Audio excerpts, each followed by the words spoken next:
বিদায়ের পথে ২০২৪, নতুন বছর নতুন রূপে ২০২৫ সমাগত। এবছর বিনোদন জগতের বেশ কিছু জনপ্রিয় তারকাদের জীবনে বেজে উঠেছিল বিচ্ছেদের সুর। আর সেই বিচ্ছেদের সূত্র ধরেই সারা বছরেই আলোচনা এবং সমালোচনায় ছিলেন যেসব তারকা। সানিয়া মির্জা এবং শোয়েব মালিক। চলতি বছরের প্রাক্কালে হঠাৎ সংবাদ মাধ্যমে ফাঁস হয় ভারতীয় টেনিস তারকা সানিয়া মির্জা এবং পাকিস্তানি ক্রিকেট তারকা শোয়েব মালিকের বিবাহ বিচ্ছেদের খবর। প্রথমে অবশ্য সামাজিক যোগাযোগ মাধ্যমে নিজের তৃতীয় বিয়ের খবর প্রকাশ করেন শোয়েব। সানিয়ার বোন আনাম মির্জা চলতি বছর ২১শে জানুয়ারি ইনস্টাগ্রামে বিবৃতি দিয়ে জানান, শোয়েব আর সানিয়ার বিবাহ বিচ্ছেদ কয়েক মাস আগেই হয়ে গেছে। কাঞ্চন মল্লিক এবং পিঙ্কি। ওপার বাংলার দর্শকপ্রিয় অভিনেতা কাঞ্চন মল্লিক, তার সঙ্গে পিঙ্কি বন্দ্যোপাধ্যায়ের বিচ্ছেদ অনেক আগে হলেও দীর্ঘ আইনি জটিলতায় শেষ করে ১০ জানুয়ারি চূড়ান্ত বিবাহ বিচ্ছেদের পথে হাঁটেন তারা। পিঙ্কি অভিযোগ ছিল অভিনেত্রী শ্রীময়ী চট্টরাজের সঙ্গে পরকীয়া করছেন কাঞ্চন।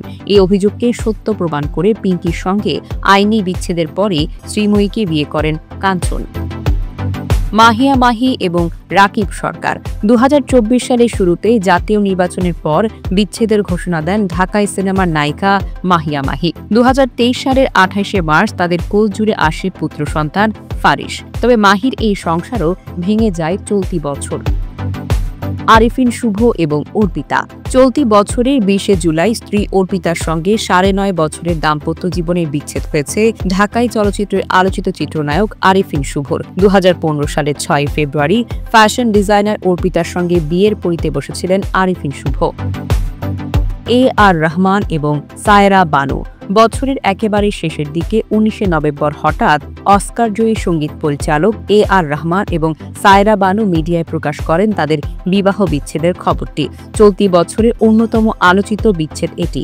দীর্ঘ ২৯ বছর দাম্পত্য ভেঙে যাওয়ার কারণ হিসেবে রহমান এবং সায়রা জানান, অগাধ প্রেমের অভাব নেই, মানসিক চাপ এবং নিজেদের মধ্যে পারস্পরিক দূরত্ব তৈরি হওয়ার কারণে তারা হেঁটেছেন বিচ্ছেদের পথে।